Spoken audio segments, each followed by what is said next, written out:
Children, now we can better understand about the anaerobic respiration with the help of this activity. In this activity, what we have done, we have taken a conical flask and we have taken in this conical flask some solution of sugar in water and yeast are added to it, and this is closed with the help of a cork, and this arrangement is kept. This seal the conical flask with the cork, and this arrangement is kept at the room temperature. We have taken the lukewarm water in it and halka gunगुना पानी जिसको बोलते हैं, हल्का गर्म पानी, and we have kept this arrangement for 3-4 days. Then children, after 3-4 days, what we have observed, we get that some air bubbles are reaching on the surface of the water, surface of the solution. That froth is formed. Froth is formed on the surface of the solution, and the alcoholic smell, when we open it, then we found that there is a alcoholic smell from the flask, and when we bring the burning match stick near it, then it get extinguished. What these observation results? This observation results that there is anaerobic, because it was airtight, there was no supply of oxygen. Respiration occurs in the presence in yeast, and yeast spores produced in the flask and have multiplied, and the respiring anaerobically. They are respiring anaerobically, and the gas release, that is carbon dioxide, and because of that the matchstick get extinguished. In this way we can study anaerobic respiration in yeast.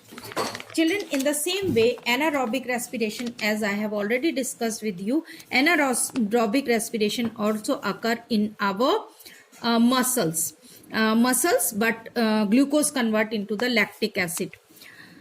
Anaerobic respiration in human is less efficient than the aerobic respiration for the releasing energy, and sometimes we get cramp. Athletes get the cramp.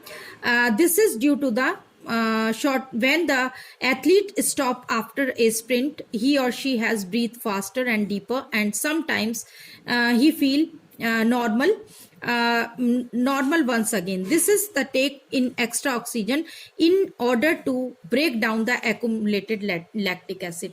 जो lactic acid anaerobic respiration में accumulate हो जाता है muscles में, that is when we breathe or when we rub that portion, then ultimately blood circulation starts and oxygen supply get fast, and ultimately these accumulation of lactic acid break down, lactic acid again break down into the carbon dioxide and water, and person get relief from this strain.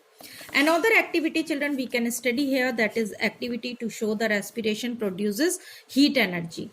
Respiration produces heat energy. We will take some of the germinated seed or moist cotton.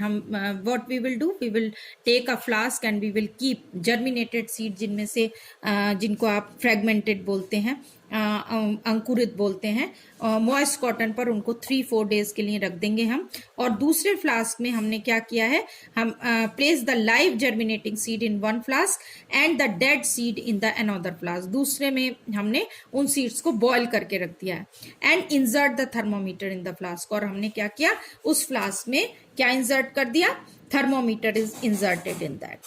In one flask we have, in both the flask we have inserted thermometer, and what we have done, we have this thermometer, and one we are having the seeds, germinated seeds, live seeds, and another flask we are having the boiled seeds. And then after 3-4 days, what we record the temperature daily over the next 5 days, and we observe that there is no temperature change in the flask containing boiled dead seeds. However, in the other flask there is already rise in temperature each day.